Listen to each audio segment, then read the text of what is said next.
Hello students, I hope you all are doing good. Welcome back to your channel, My Concepts Academy. So students, we are in the first chapter, Chemical Reactions and Equations.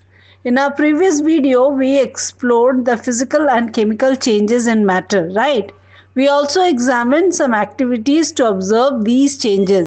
Based on our observations, we identified indicators of a chemical reaction, such as formation of a new substance, change in state, change in color, evolution of gas, change in temperature.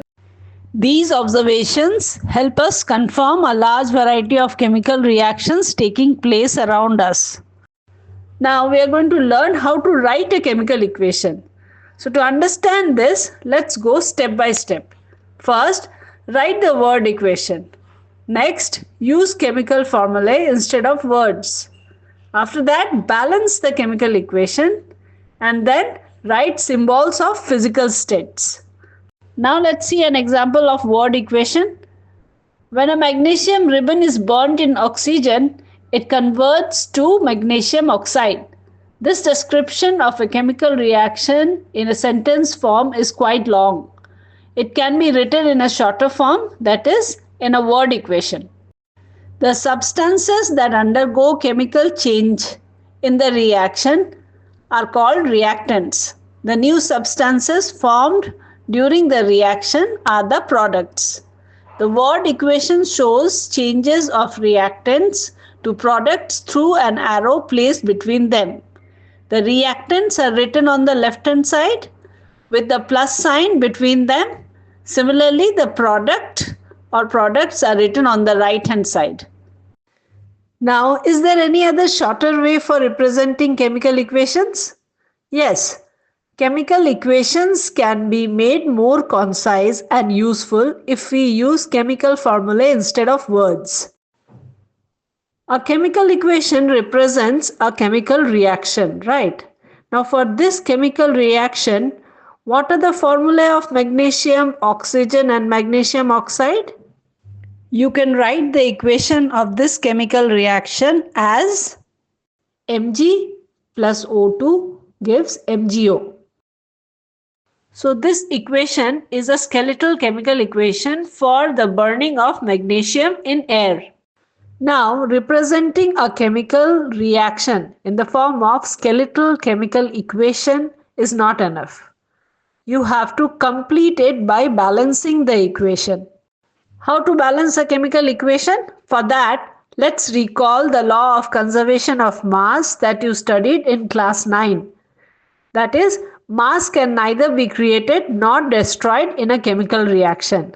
That is, the total mass of the elements present in the products of the chemical reaction has to be equal to the total mass of the elements present in the reactants. In other words, the number of atoms of each element remains the same before and after a chemical reaction. Hence, we need to balance a skeletal chemical equation. Let's see an example. The word equation for our third activity may be represented as zinc plus sulfuric acid gives zinc sulfate and hydrogen, right? Now the above word equation may be represented by the following chemical equation. Zn plus H2SO4 with an arrow ZnSO4 plus H2. Let us examine the number of atoms of different elements on both sides of the arrow. Remember, it is often convenient to start balancing with the compound that contains the maximum number of atoms. It may be a reactant or a product. So, in this equation, on the left hand side, that is on the reactant side, the sulfuric acid, and on the right hand side, that is on the product side, zinc sulfate, these two compounds have the maximum number of atoms, right? In sulfuric acid and zinc sulfate, select the element which has the maximum number of atoms. Yes, oxygen has the maximum number of atoms. So oxygen on the left hand side has 4 atoms and on the right hand side also it has 4 atoms. So this element is balanced. Now let's go to the next element, which is hydrogen. Hydrogen on the left hand side, that is on the reactant side, has got 2 atoms. On the right hand side, that is on the product side, again it has 2 atoms. So hydrogen is also balanced. Now let's take zinc. Zinc on the reactant side has a single atom, and on the product side also there is only 1 atom. So zinc is also balanced here. Now the last one, sulfur. Sulfur on the left hand side, reactant side, has single atom, and on the right hand side it has single atom. As the number of atoms of each element is the same on both sides of the arrow in this equation, it is a balanced chemical equation. Let's see another example of balancing a chemical equation. Lead nitrate, when reacts with potassium iodide, gives lead iodide and potassium nitrate, right? So PbNO3 whole twice, which is a lead nitrate, plus Ki, potassium iodide, gives PbI2, lead iodide, plus KNO3, potassium nitrate. So if you see the left hand side and right hand side, the compound which is having the maximum number of atom is lead nitrate, right? Now in this, oxygen has the maximum number of atoms, which is 6. Now let's start balancing oxygen first. So on the left hand side, that is reactant side, oxygen has 6 atoms, whereas on the right hand side, oxygen has 3 atoms.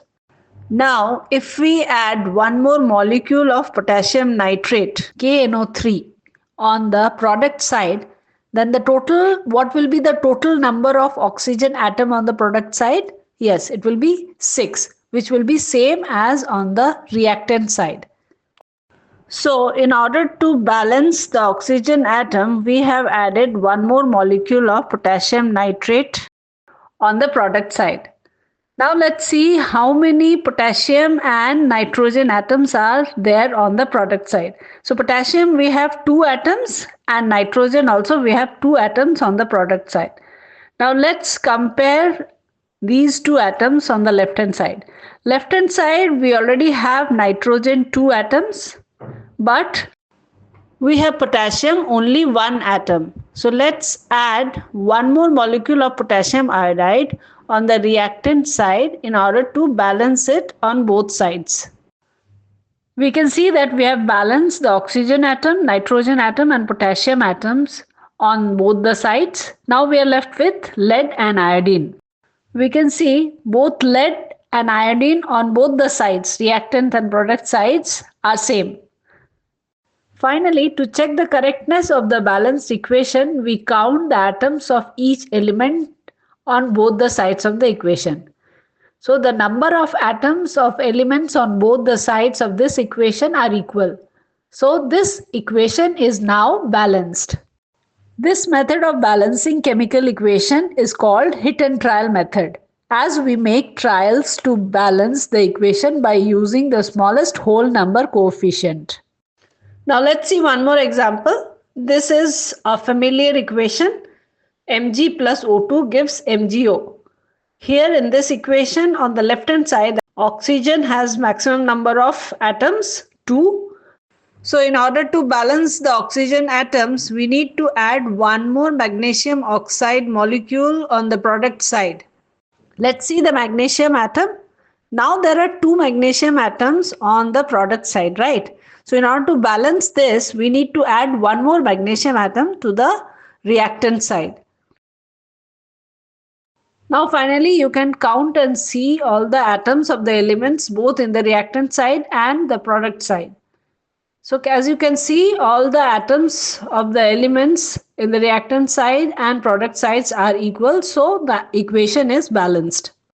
Let's see another example. Fe plus H2O gives Fe3O4 iron oxide, also called magnetite, plus H2.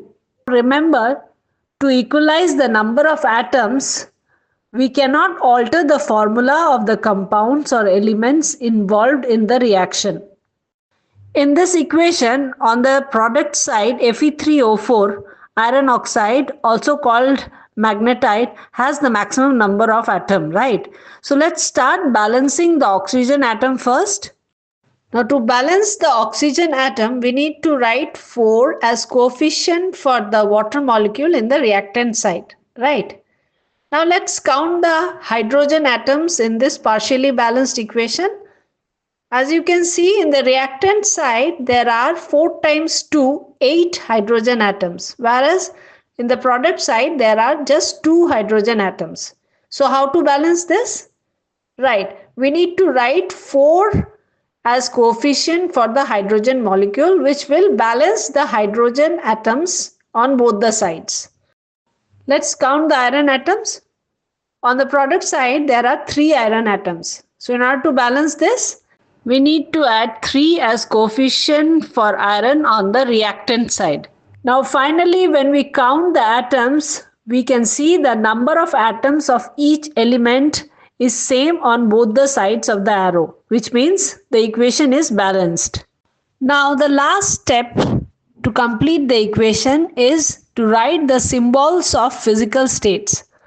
Carefully examine the above balanced equation. Does this equation tell us anything about the physical state of each reactant and product?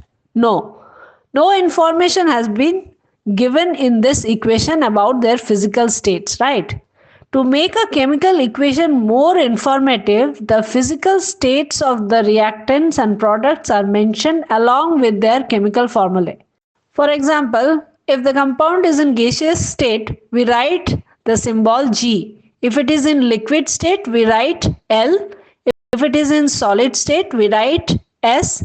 And if it is in aqueous form, we write AQ. Aqueous, symbolized as AQ, is written if the reactant or product is present as a solution in water. Note that the symbol G is used with H2O to indicate that in this reaction, water is used in the form of steam. Sometimes the reaction conditions such as temperature, pressure, catalyst, etc. for the reaction are indicated above or below the arrow in the equation. So students, today we have learned how to write an equation and how to balance it.